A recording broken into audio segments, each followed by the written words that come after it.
Hey, Sylvie.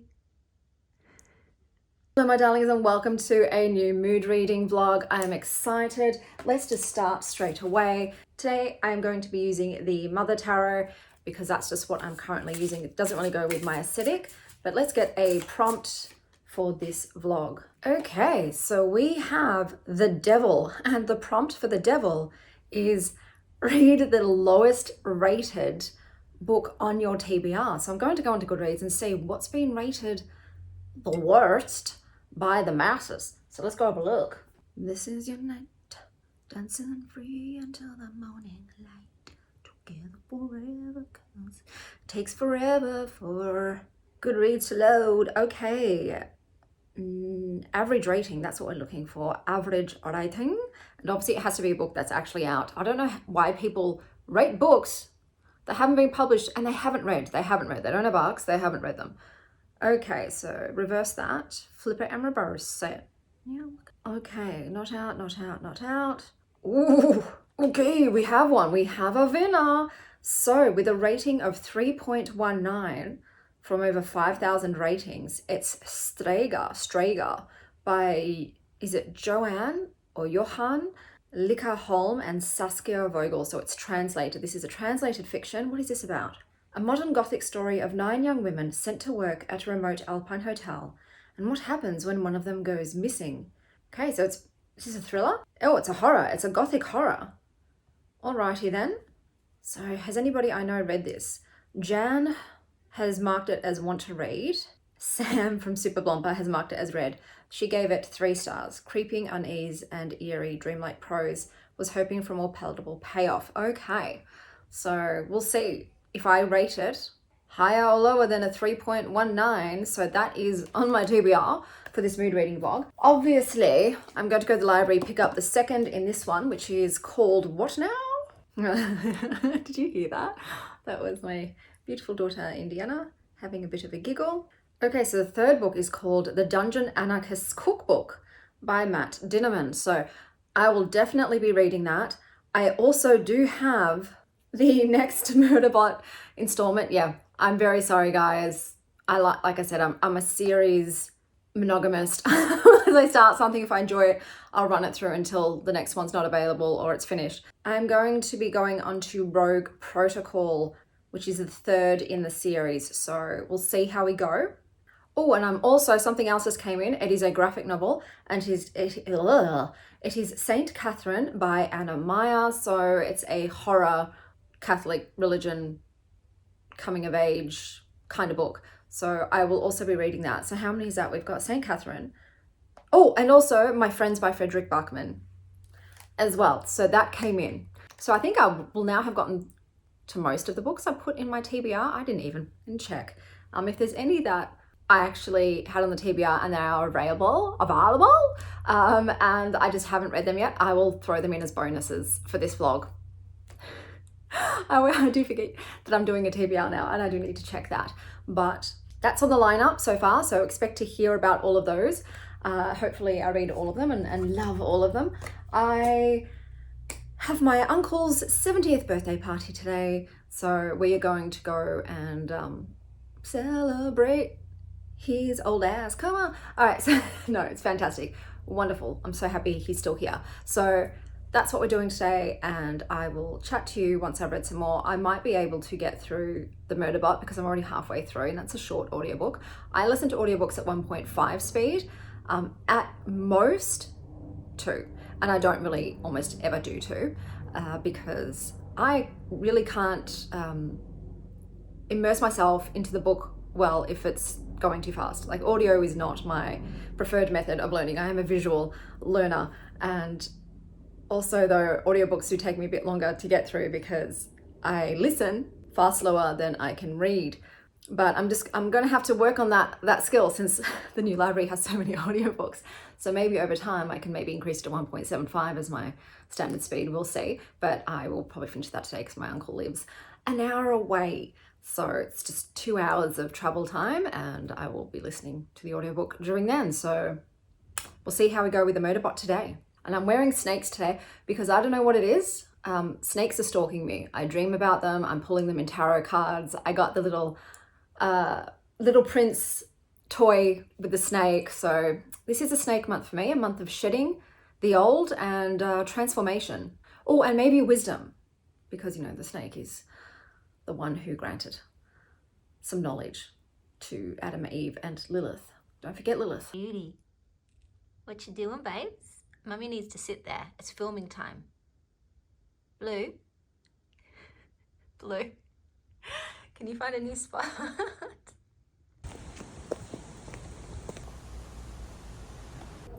I saw a kitty cat. I saw a kitty cat. What's this cat's name? Oh, she's eating. Is it a sheep? Hi, honey. Hi.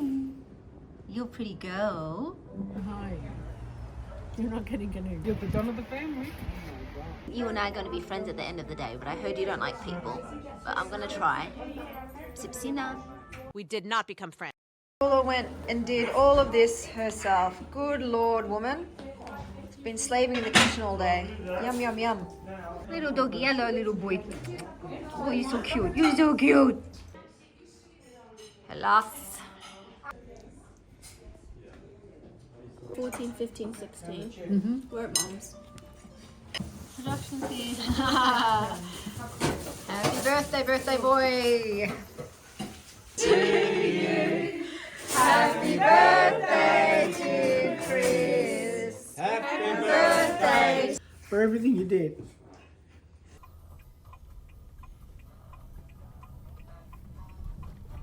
This little munchkin who tucked herself in. She tucked herself in. You're so cute.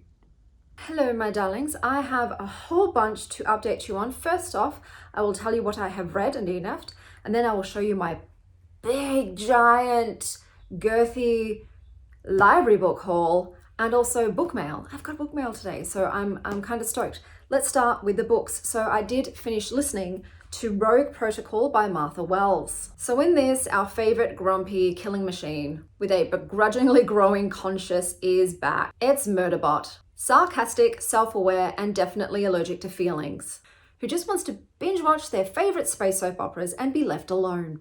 Leave me alone. Instead, it keeps getting dragged into yet another deadly corporate conspiracy. This time around, it's snooping around a suspicious terraforming facility linked to the evil megacorp Grey Chris. It's trying to help its kind of friend, Dr. Mensa, while simultaneously dodging questions like, hey, aren't you that sec unit that went rogue? Cue infiltration missions, moral quandaries, sarcastic commentary, awkward team-ups with an overly friendly helper bot named Mickey, and the constant existential struggle of being a murder bot with anxiety. Who knew fighting capitalism would require so much emotional growth? Still, it's better than talking to people. I hate talking to people. I will say that I liked this one. I thought it was okay. Mickey was really delightful though. Murderbot does tend to team up with really cool cutie pie, AI beings, bots, things. However, I just really wanted Murderbot to go back to its original team of humans, so Dr. Mensa and the like, because they're my faves. I like their dynamic with Murderbot the most. So as lovely as it is to get to know new humans and new bots, I kind of just want the Scooby Gang back together. I will, however, say that I think I'm going to finish my Murderbot journey here because, look, it just seems to be corporate espionage after corporate espionage, and I just don't really care about white-collar crime, even though it does involve actual murder. It just feels a bit repetitive at this point. I've done it 3 times now, and I feel quite satisfied. If they continue with the series, I will just watch the storyline through the series. So that is one series that I'm going to be finishing here. The next book I picked up was My Friends by Frederick Buckman. So in this book, you have 4 emotionally unstable teenagers who walk onto a pier and who spend a summer trauma bonding, making each other laugh, and creating a painting that ends up becoming legendary. So decades later, you have Louisa, who is an artist, and she sets out to sort of uncover the truth behind the painting's origin and stumbles into a story of friendship, grief, and how absolutely unhinged and gassy being teenagers can be. You get an art history scavenger hunt with tears, laughs, and a fuck ton of farting. Fart! Seriously, guys, I DNF this. Oh my God, the amount of times that farting is mentioned did my head in. I don't find farting funny, I know. I wish I did, because then me and Indy would have a lot more things in common, because she finds it hilarious. I don't. And reading about it constantly was just so... It just felt so juvenile, guys. And there was so much like depressing in this book about death and abandonment and poverty and parental abuse and poor mental health. And I did not like the main two characters. I found them really unlikable, and I just did not get on with Frederick Buckman's sense of humor in this, and normally I do. I did not laugh once. Everything was just cringy and so potty humor, but like not in a funny way. Like, I'm not joking. I even ended up skipping to the end and they mentioned farting again, and I was just like, are you for real right now? I would love if like this was an audiobook for me. I would love for someone who has the ebook of this to like Control F the word fart and tell me how many times it was mentioned, because it's got to be a lot. It's got to be a lot. So yeah, I DNF this, which was a bummer, because I really thought this was going to be a certified 5-star book, but I couldn't push any further. And like I said, the main characters didn't like them. I didn't actually like the storyline either. And I was just like, yeah, this isn't working for me. I don't care. I don't want to hear more about these teenagers. I don't care about them. So that was a shock. That was a shock. I really did not see that coming. The next book I'm going to be picking up is Saint Catherine by, sorry, I've got Sylvia in my lap and she's distracting out of me. She's so distracting. By Anna Meyer. We've also got Strager on the list as well. And I picked up books from the library, and I'll show you one of them because I'm going to be reading it in this vlog 100%. Do you say 100%? This is The Dungeon Anarchist's Cookbook by Matt Dinnerman. So very excited. Sorry, I got a message. I got distracted. Very excited to continue on with the series. They do get bigger and bigger each time. This one is over 500 pages. Welcome to the Iron Tangle. So we'll see how this is trains. This one's about trains. I'll show you now the other books I picked up. I'll leave the book mail for last. So we've got The Force of Such Beauty by Barbara Borland. So this is about a princess who wants to break free. So we'll see how it goes. I just really like the cover. I thought it was really cool. I'll put an actual picture of the cover on here because you can't see this. Then we've got Notes from the Fog, stories by Ben Marcus. Sorry, it's hard to see because the words are backwards in real life. I don't like this cover. I like the alternative cover. That's what got me to borrow it. I've got Melina by Ingeborg Buckman. The Stars Now Unclaimed by Drew Williams. Oh my God, why am I getting so many emails and messages, y'all? Plant Protein. Vegan Recipes by Gigi Grazia. Impossible Owls, Essays from the Ends of the World by Brian Phillips. Another cool cover. I am a cover whore. And we've got Patricia A. McKillip's Umbria in Shadow. I don't know how I'll go with this. I do find a lot of the older fantasy, and to be honest, older sci-fi isn't for me. Like more of the classic stuff doesn't quite work for me. So we'll see how that goes. But the cover was cool, man. And the last one is Sycorax by Nydia Hetherington, Seer, Sage, Sorceress. I feel like this was based on Greek mythology.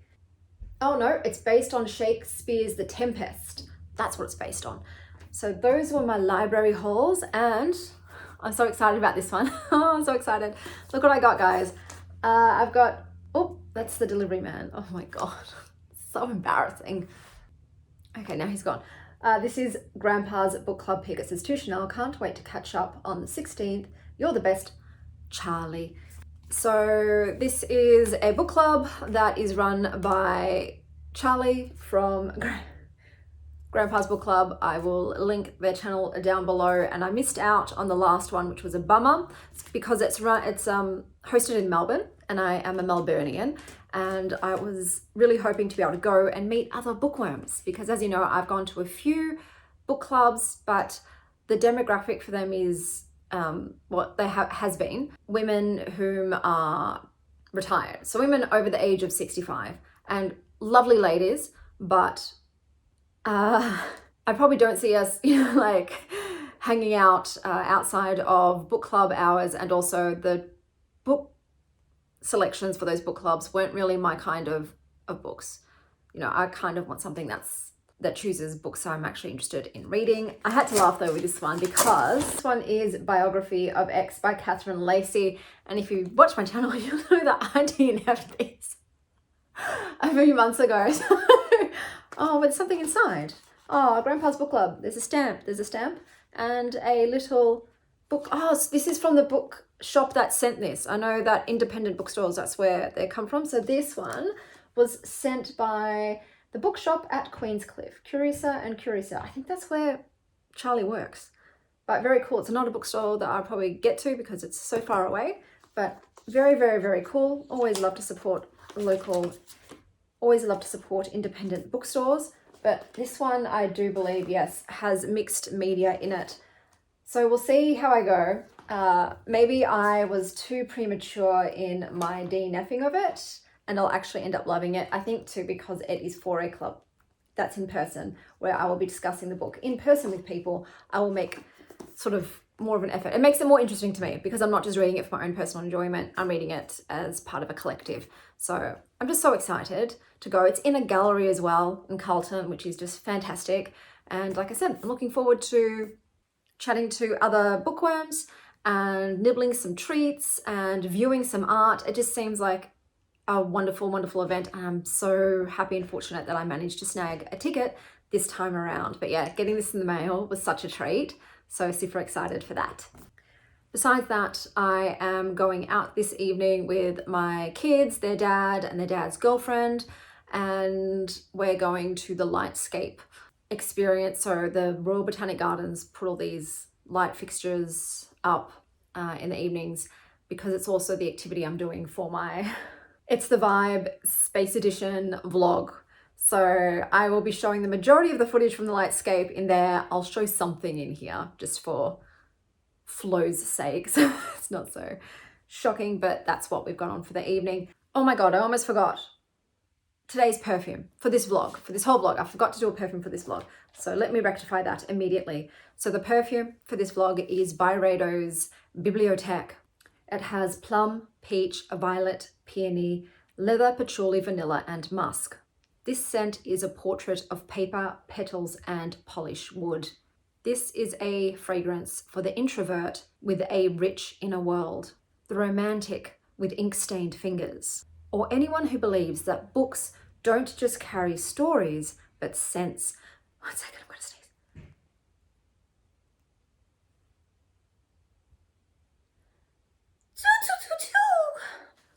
The first image that came to mind when I smelled this perfume was of a really cool book nook. It literally does smell like a bibliothèque.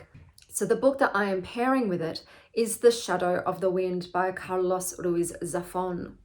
This book is set in the misty labyrinthine streets of post-Civil War Barcelona, and it is a story of a young boy named Daniel who discovers a mysterious book by a forgotten author.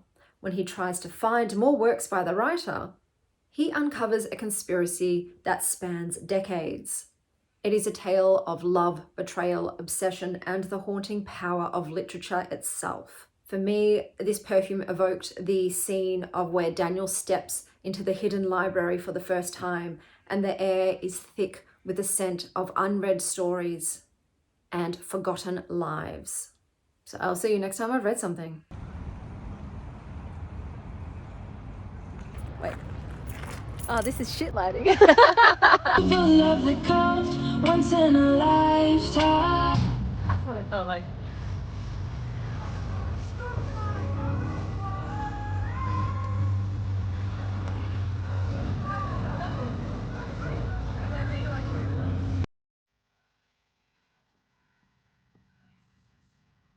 Hey, Blue. Hey, Sylvie. Blue, you're blocking Sylvie's majesticness. Hey guys, so it's been quite a few days since you last saw me. I forgot that the Lightscape at the Royal Botanic Gardens would require a lot of walking. So I had a few episodes. Luckily, the Royal Botanic Gardens is really disability friendly as a previously able-bodied person, I never ever took note of such things. So for those who want to know, if you're going to the Lightscape experience at the Botanic Gardens, they have so many benches, toilets, food, drinks, including free water fountains. But because it's an event on, they actually do have all these drink and food stalls interspersed throughout the whole path. So it's not just at the start and at the end, it's all the way throughout. And about halfway through, they actually do have this massive food truck area with internal seats and things as well. So thank God I was able to, whenever I needed, stop and rest and lower my heart rate before continuing on. So it was really cool. I'm a sucker for lights and music. Indy hated it. It was too overstimulating and overwhelming for her. But yeah, I thought it was really fun. But silly me, forgot I now have issues now with walking, and didn't realize I'd have to stop so many times, but I did. But my family was very understanding, and it was fine. But it did wipe me out for 3 days afterwards, just completely out of commission. But it's day 4 and I've got a rally because I have to take my kids and their friends out today. I also have read a lot. The good thing about not leaving the house and being stuck on the couch is it's very conducive to reading. I'm still having issues with dermatitis. I don't know what is triggering it. It's on my face and my chest. So obviously something I'm putting on my face and chest. Do I want to stop using all my face products? No, but I'm probably going to have to try and figure out which one is doing this, because yeah, it's getting annoying now. So just gonna have to stick with water for a few days and introduce them one by one and see which one is doing this. I assume it's face products, not food related, but it's hard to know with dermatitis what's actually triggering it. Okay, so I did read Saint Catherine by Anna Meyer. So Catherine is a Sunday Mass MVP. She's never missed a single one until she skips church for the first time ever, and surprise, surprise, turns out for her that's basically the invite me in demon card. So now she's juggling dating, work, family, drama, and a literal demon trying to crash her brain party as she battles her new spooky roommate and all these awkward feels about being good. Catholic guilt. Catherine ends up learning that maybe skipping church isn't the end of the world, but ignoring your demons definitely is. This graphic novel had themes of religious guilt, inner demons, adulting, and personal growth. The main thing in this was letting go of guilt, learning to stop beating yourself up over every little mistake. And spoiler, missing church does not mean that your soul is sentenced to eternal damnation. It's about taking responsibility of yourself, owning your own desires, hopes, and screw-ups. I thought this was a great book. I liked the storyline. It's not completely predictable. There is some ambiguity there regarding the demon possession. In regards to the illustration, I thought the line work was very thin, precise, clean lines, and the color palette was gorgeous. It was this very soft, muted pastels with warm undertones, so like a lot of dusty pinks, creamy beiges, and warm browns. Occasionally there were other colors thrown in like blue and red, and they to signify an emotionally heavy event, but otherwise the color story had this very dreamy, quiet tone. It was very cozy, but at the same time a little eerie. So I thought it was just really gorgeously done, and I did enjoy reading this graphic novel. So then I was reading Strager by Joanne Luca-Holm, and this is about Rafa, who is 19, and she gets shipped off by her mother to the Olympic Hotel. It's not sports, just trauma. At this hotel, she and 8 other girls who were issued matching black uniforms. Vague instructions are given a front seat to the slow unspooling of reality. No guests really show up, and no one really explains what the job is, and girls go missing. I didn't really make it that far into this book. There was a lot of symbolism and imagery, but nothing was really going on, and it just wasn't doing anything for me plot-wise, character-wise, writing-wise. I just felt very lukewarm about it, so I decided to DNF that one. And then I picked up this baby, The Dungeon Anarchist's Cookbook by Matt Dinnerman. I'm also reading this for Jan's full moon readathon because I decided to go for the Grim Reaper card, and the prompts for that were read a 400+ page book, a book that contains death, and the activity was taken up. So this knocked all of those, and I am a napping queen. There's pretty much almost not a day that goes by where I don't take a little cat nap. So welcome to floor 4, where logic goes to die and the trains run on violence. Carl and Donut are back. They're more sarcastic, more stubby, and now navigating a cursed subway system that looks like someone let an eldritch god on bath salts play with a model train set. Up is down, down is up, and the only thing scarier than the monsters is having to take public transport. But wait, there's loot, there's alliances, there's a book that might actually be worth more than dungeon toilet paper. It's mayhem, madness, and murder, all aboard the iron tangle where the stops are random and survival is unlikely. Bring snacks, bring a weapon, preferably both, and keep on grinding. Oh, well, let's keep grinding. So I still thought that this book was great.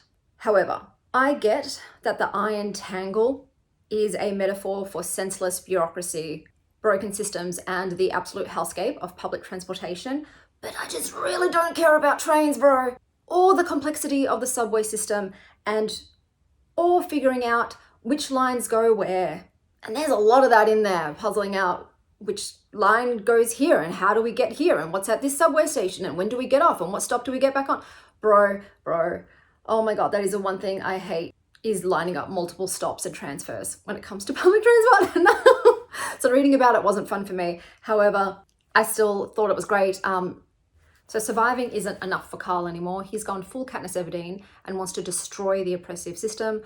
And to do it, he's got to find those loopholes and exploit them.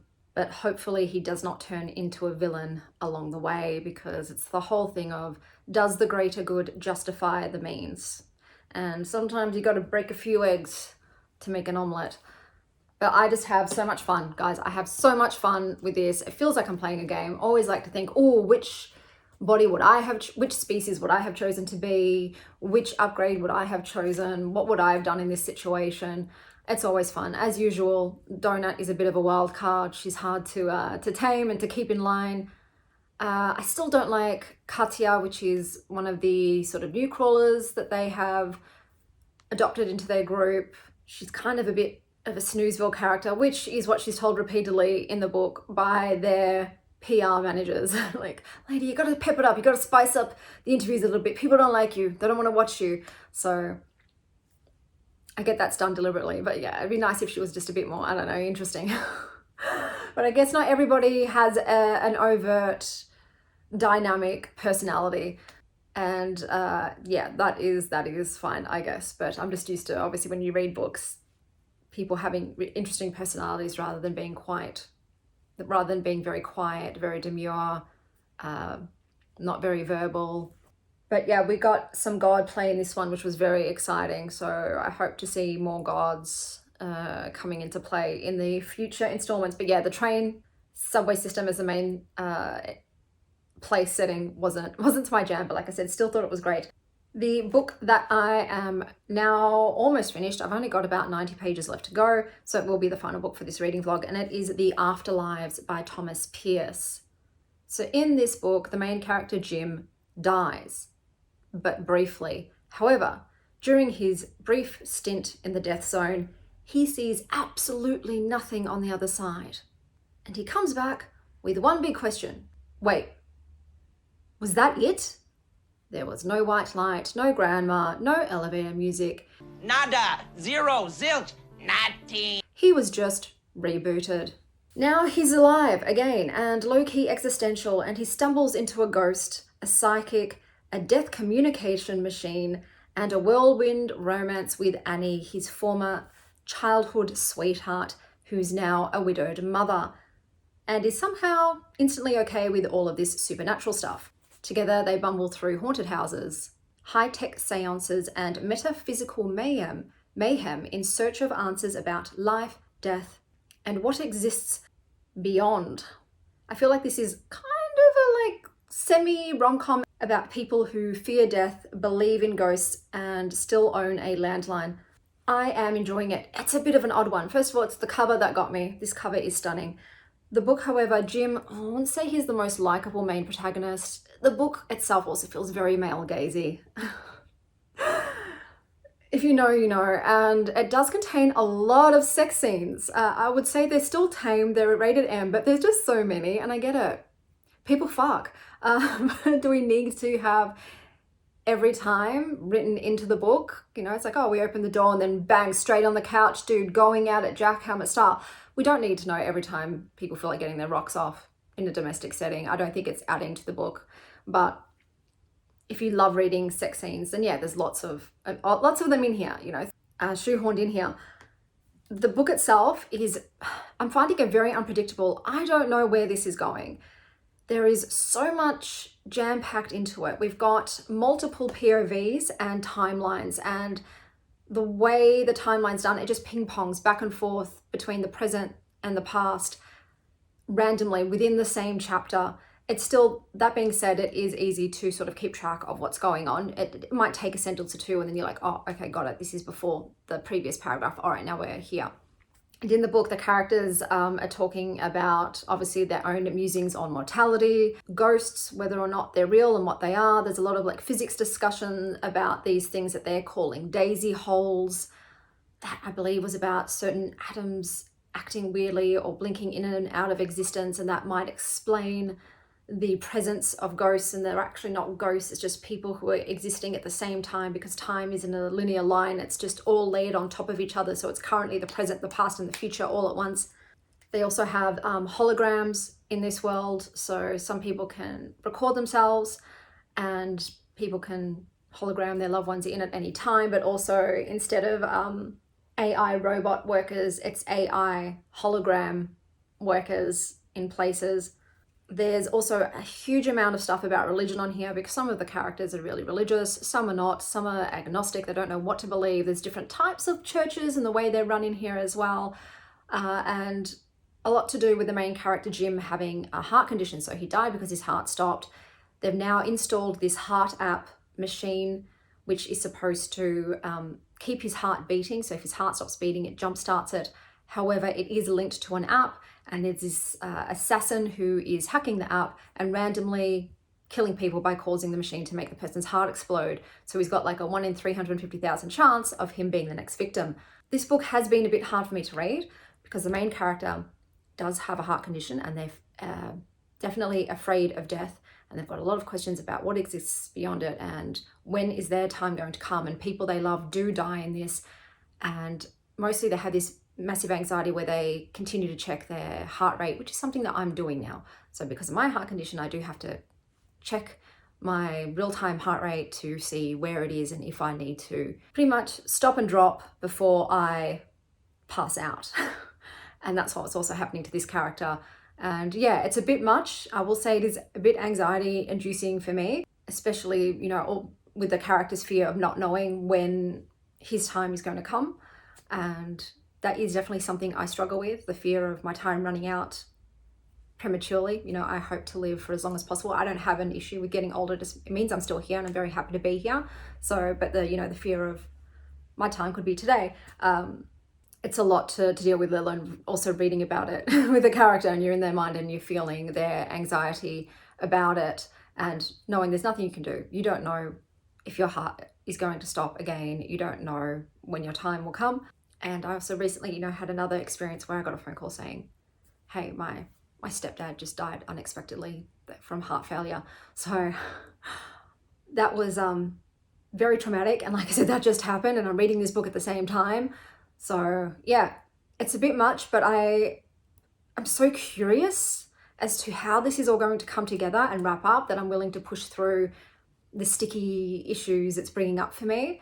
And yeah, I find it very interesting. Like I said, despite the fact it's very male-gazy and I don't like a lot of the characters, and the main love interest in this, what's her name again? Annie. She's a bit insubstantial. She's not properly fleshed out. I don't really have a good read on her, but yeah, it's an interesting book. And I'm kind of, yeah, fascinated by what's going on and the fact that I don't know really how this is all going to come together. I have no idea where this is going to go. So it's a bit of a mystery box for me. We'll see what happens. Like I said, I've only got 90 pages left. At the moment, it's feeling like a 3.5 star, but it could could go even higher with, you know, how it wraps up. So it's definitely kept my attention. It's easy to read. There were some bits with previous past characters and I felt maybe went on a bit too long. We didn't need to know all of the intricacies of their life in time at this haunted location. However, maybe that will make sense as it goes, because, you know, some of the characters I have a feeling are going to be interlinked in some way. I think they are going to be connected, and it's not just these desperate, these completely separate instances of just these people only being joined by living in this location. I think it's going to be more than that. So we'll see how it goes. But like I said, gorgeous cover. But yeah, I will probably finish that today because I'm heading out to the CBD to take my daughter and her friends out, probably do some shopping. I will have Indy with me though, and it's always tough because she absolutely hates being around crowded places in the city. So I've got to figure out how to keep her happy and also how to pass a couple of hours of time. So I don't know what I'm going to be doing. I'm going to be playing it by ear and just checking with her and seeing what she wants to do. But I should have an update with you at the end of the day because I don't have a car at the moment. My dad took it in for me to get fixed. I finally could not put off the repairs. It was done. So not looking forward to that bill. But yeah, it's not due back until possibly tomorrow afternoon, fingers crossed. I've been without it for 4 days now. And that was fine because I was at home recovering from my out and about excursion. But yeah, so I'll be getting an Uber, which means reading time. So I'll see you guys once I'm back from today's activities. I know, it does smell really, really good in here. I can smell sticky dates too. If she has a birthday, you go get this. Nightlight, little kitty ones. You're right, I was not recording. Thank you for letting me know. I think this is the kind of book I'm going to read, but man, I love a sprayed edge.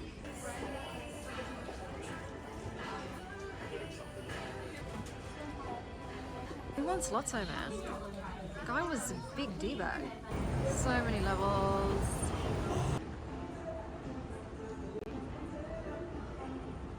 We're gonna go all the way back down. Are we going for the mochi? Not very acidic, but delicious. I got pistachio mango and then pistachio bubbly, Nutella and strawberries. What's her name again? What name? What's her name?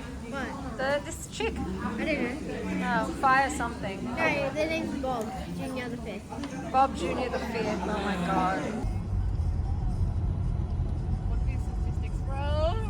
Okay. No, we've got scared and ran away, and I'm freezing. It is freezing and it is raining. And we went to the city and Indy wanted an af meow, but we could not find it. Every single store was completely sold out. Me meow? Yeah. So we got some other stuff and didn't have time to get a hot chocolate. I was hoping I could get a hot chocolate, but we ran out of time. What was I going to say? I did finish the book. I thought it was good. It was confusing. You don't really get any definitive answers.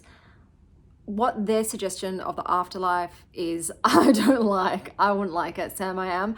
And in the end, the switching between moments in time and also replaying the same moment in time over and over and over again got repetitive and tiresome.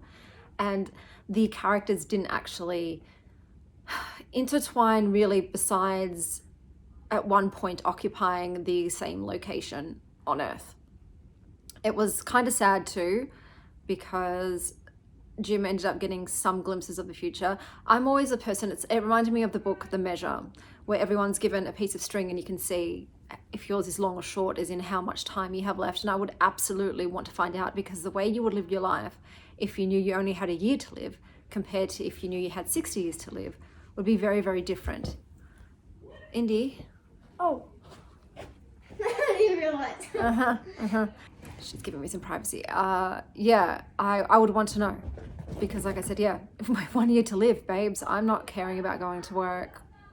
You'll set everything up in your will, but you'll just spend your whole year enjoying yourself and being around the people you love and having experiences, because you've got such a limited time left. But I would always want to know. So if I had a partner who knew I was going to die by a certain point, I would definitely want them to tell me. But yeah, I thought it was good. It just, I don't know, it was kind of an uneventful book. There was no real climax or anything of that nature. It was just people going about their lives at different points in time and just musings about, yeah, death and life and love and loss, I guess. But yeah, I thought it was good overall. But yeah, I was hoping, I don't know, I was hoping for a bit more of something, a bit more of the paranormal element. It doesn't really seem to be a paranormal element. And I don't know, a bit more excitement. It wasn't very exciting. And then that whole thing about people hacking the heart app and causing people to die, that was so unnecessary.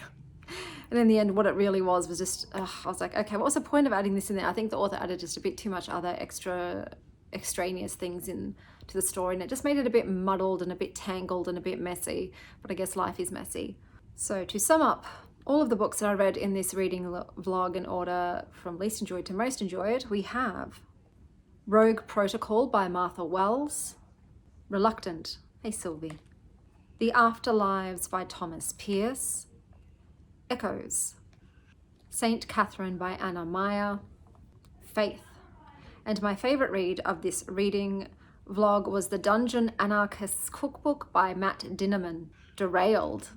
So those were all of the books that I read for this reading vlog. Let me know what your recent read was down below. And if you love the public transport system, what's your favorite mode of transportation? Okay, so what have we got? We've got buses, trams, trains, and ferries. I believe that's all of the public transport system, but my favorite personally is a tram. They're the easiest to get on and off. And they go in one line on tracks, so you're less likely to get into an accident.